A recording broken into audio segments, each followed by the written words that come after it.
Hello, আসসালামু আলাইকুম। এটা ছিল আমার ঈদের দিনের ব্লগ। সকালবেলা মসজিদ থেকে এসেই আমার কাচ্চি বসাতে হবে, বিকজ আমি সব কিছুই রাতে রেডি করে রেখেছিলাম।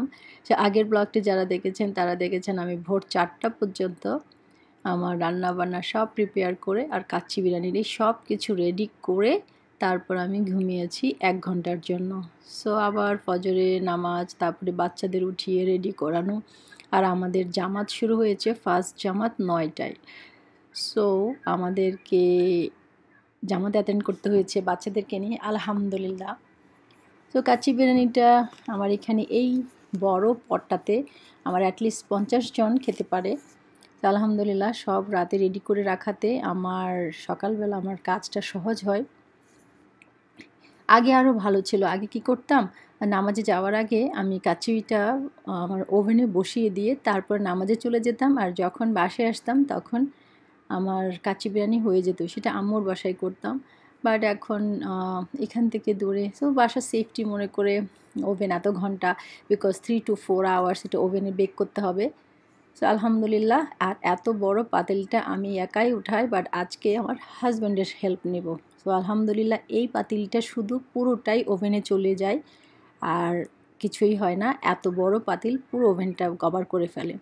আলহামদুলিল্লাহ হয়ে গেছে। আমি 350 ডিগ্রিসে 1.5 ঘন্টা কুক করেছি। তারপর আমি 300 ডিগ্রিসে আরও 1.5 ঘন্টা, 3 ঘন্টা, তারপর আমি এক্সট্রা আওয়ার। সো টোটাল আমার 4 ঘন্টা বেক করতে হয়েছে, এটা কুক করতে হয়েছে আমার ওভেনে। তো প্রফেশনাল আমার হাজব্যান্ডকে দেখিয়ে দিলাম কিভাবে কাচ্চিটা মিক্স করতে হবে। সো এটা ফাইনালি আমি এখন টেবিলের জন্য রেডি করছি। সবাই বসে আছে, ফাইনাল লুক ছিল এটা। সামথিং অ্যামেজিং একটা জিনিস শেয়ার করি আমি কাচ্চি টেবিলে রাখার সাথে সাথে আমি পিছনে শেলফে এসে লাইক কাউন্টার টপে এসে আমি সালাডটা শুধু মিক্স করছিলাম সালাড ড্রেসিং দিয়ে। আর চলুন, টেবিলে আমি সালাদ রাখলাম, এর মধ্যেই দেখুন আমার কাচ্চি ট্রে হাফ শেষ। আমার আমি এসছি একটু ভিডিও করব, কিন্তু আমার কাচ্চি ট্রে শেষ। আলহামদুলিল্লাহ খুব ভালো লাগে যে সবাই আমার কাচ্চির পাগল। আর কাচ্চিটা বিফ দিয়ে করেছি আলহামদুলিল্লাহ। মিষ্টি দই, আমার আমিনা বলছে আমার আমিনার ফেভারিট মিষ্টি দই।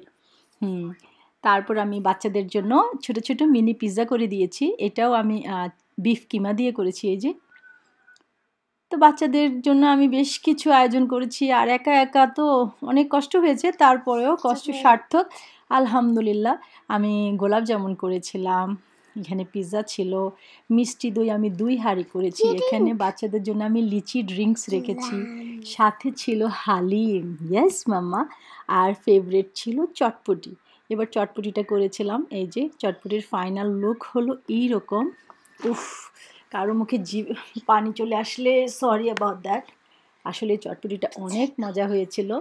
আর আমি বেশ কিছু স্ন্যাক্স, এগুলো কিন্তু সব স্টোর বট, আমি এগুলো বানাই নাই, মিথ্যা কথা বলবো কেন। এগুলো আমি সব বাচ্চাদের জন্য এনে জাস্ট আমি স্ট্যান্ডে সাজিয়ে দিয়েছি। বাচ্চারা অনেক পছন্দ করে, আর ডিফারেন্ট টাইপের স্ন্যাক্স দেখলে তো ওরা অনেক লাইক করে। স্পেশালি আমার বাসার বাচ্চারা আসলে আমি অনেক অনেক ট্রাই করি ওদের স্ন্যাক্স দিতে। আর ওখানে ছিল মিষ্টি, সেমাই ছিল, আর স্প্যাগেটি ছিল। এই ছিল পুরো টেবিলটা। তারপর আর কি, আর ইনশাল্লাহ আমি ডিটেলসে শেয়ার করব কিছু আইটেম। সবাই ভালো থাকবেন, সুস্থ থাকবেন। আসলে আমাকে এত রিকোয়েস্ট আসছিল যে ডিটেলস একটু শেয়ার করতাম কি আমি ঈদের আমার টেবিলে কী কী সেট আপ করেছিলাম, ফুডগুলো শেয়ার করার জন্য। সো ছোট্ট ভিডিওটা শেয়ার করে দিলাম। সবাই ভালো থাকবেন, সুস্থ থাকবেন। আল্লাহ হাফেজ। ইনশাল্লাহ কথা হবে নেক্সট ভিডিওতে। Till then take care.